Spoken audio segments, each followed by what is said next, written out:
I don't think that it is right for a party that believes in non-racialism to be in a coalition with a party that believes fundamentally in race-based nationalism.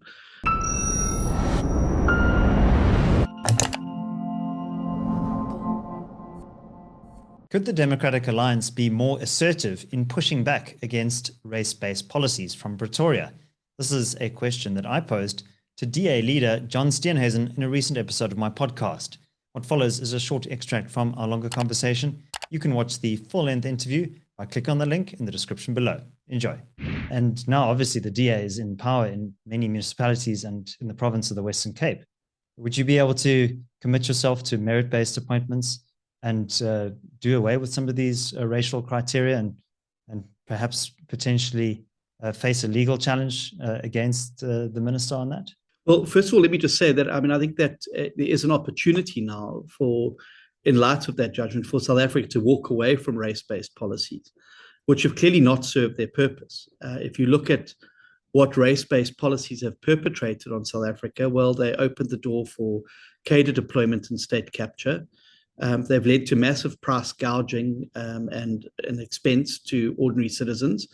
And they've seen huge amounts of money being siphoned off, and there's been nothing broad-based or empowering to them. Black South African households are significantly poorer and more unemployed than they were at the beginning of these processes. So the programs haven't worked.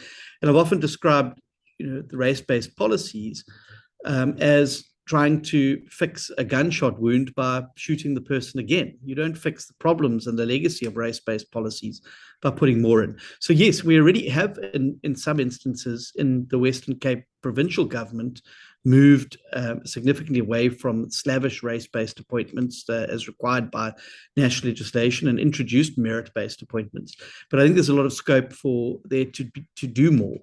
And I think that certainly DA governments are going to become far more robust going forward around differentiating between DA governments and areas where the DA is in government and national government. And some of those key priorities have already started to happen around things like electricity, like rail and policing, and you're going to see more movement into those key levers that have been glassed off essentially from other governments going forward, because we have a duty to protect those who vote for us from the policy failings of the national government at a local and a provincial level. We've got to do something. You can't sit back, for instance, and say, well, the murder rate in Khayelitsha is X, but it's not our problem. It's Bheki Cele's problem because policing is a national function. No, those are Cape Townians. Those are citizens who live in a DA-run province. And so you've got to intervene and get in there and to start to assume those powers. And I think that there's going to be a far more, I believe, confrontational approach going forward and a more assertiveness going forward, particularly as the state at a national level spins out of control and loses authority. And so the approach of the past has always been the one that followed the legal route and the intergovernmental dispute and the like. I think it's been far more successful. We've seen Mayor Hill-Lewis, for instance, moving into the independent power producer space and saying to government, well, we're going to load shedding proof our cities. You need to stop us if you want to, but then you must explain to voters why you don't want us to keep factories going and why you don't want to keep the lights on. So I think there is a lot of scope. And I also think that it's going to open up after the 2024 election, where significantly, I think more provinces are going to fall to opposition coalitions or to other parties. And I think that it's going to give even more scope for, a greater opportunity to differentiate in policy. But it's going to mean that those powers are pushed far more assertively than I think that they have been to date.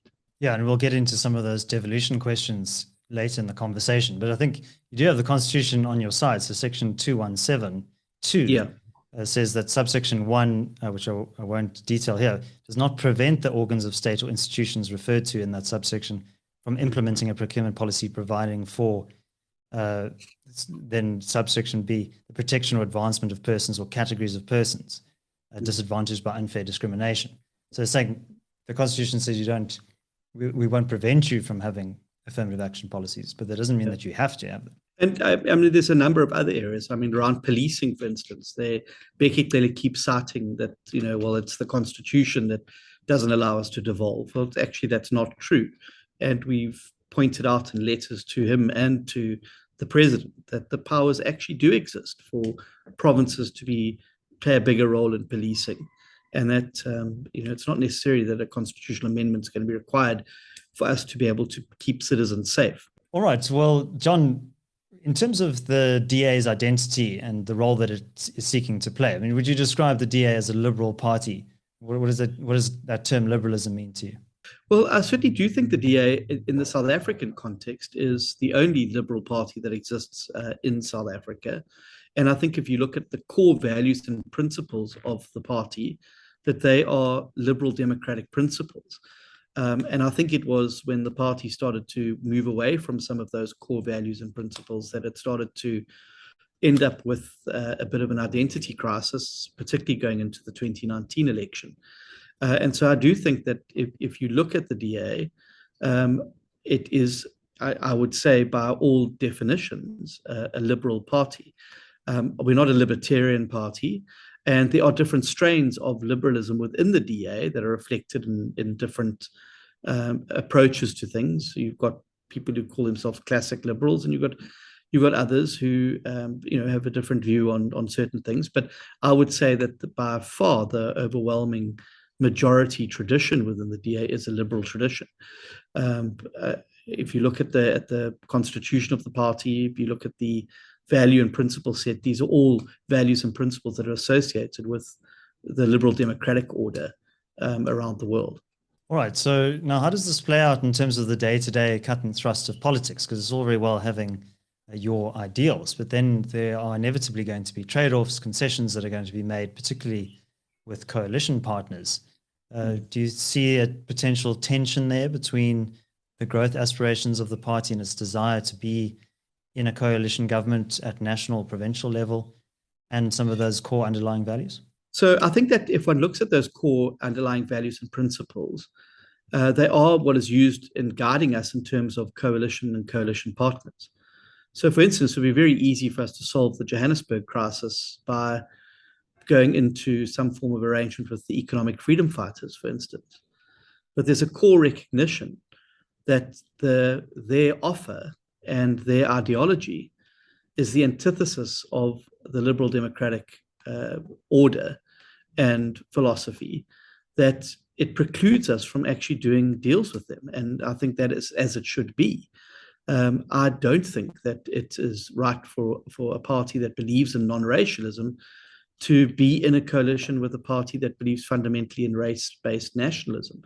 I don't believe that it is possible for a liberal democratic party that believes in a social market economy to be in a coalition with a party that believes in Marxism and sort of Chavez-style approaches to the economy.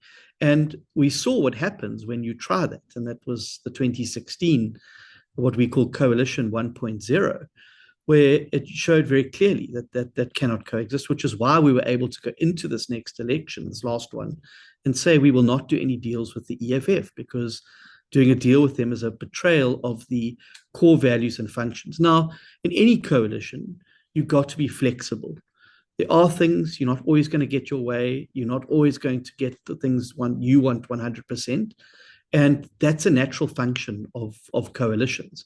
But it cannot ever be at the cost of a betrayal of core values and principles. So on some of the issues of style and maybe some of the issues of approach, there's some areas of compromise. But once you compromise your core value set, it makes it incredibly difficult, I believe, to then differentiate yourself in government from governments that you would have replaced. And I think we experienced that very, very closely in 2016. And we learned some very important lessons from that. So the values and principles are the guiding force around who we do business with and how we do that business. Now, it's not an exact science, and we don't always get it right. And I think there are some issues, particularly where we get into government and some decisions have to be made. And I know some people are often very critical of those. But I would like to believe that if anyone looks at the coalition and the coalition government where the DA is involved, by far the majority of the decisions being made, I think, are being made for the right reasons and using the right value set to make those decisions. Thanks for watching. Let's hand over to you, our audience. Do you think the DA could be more assertive in pushing back against race-based policies? Leave your thoughts down in the comment section. Also, if you enjoyed this analysis, you might want to check out the full-length interview with John Steenhuisen. That's linked over here. You can also subscribe to my other channel. That's linked over here. My name is David Ansara. Until next time, take care.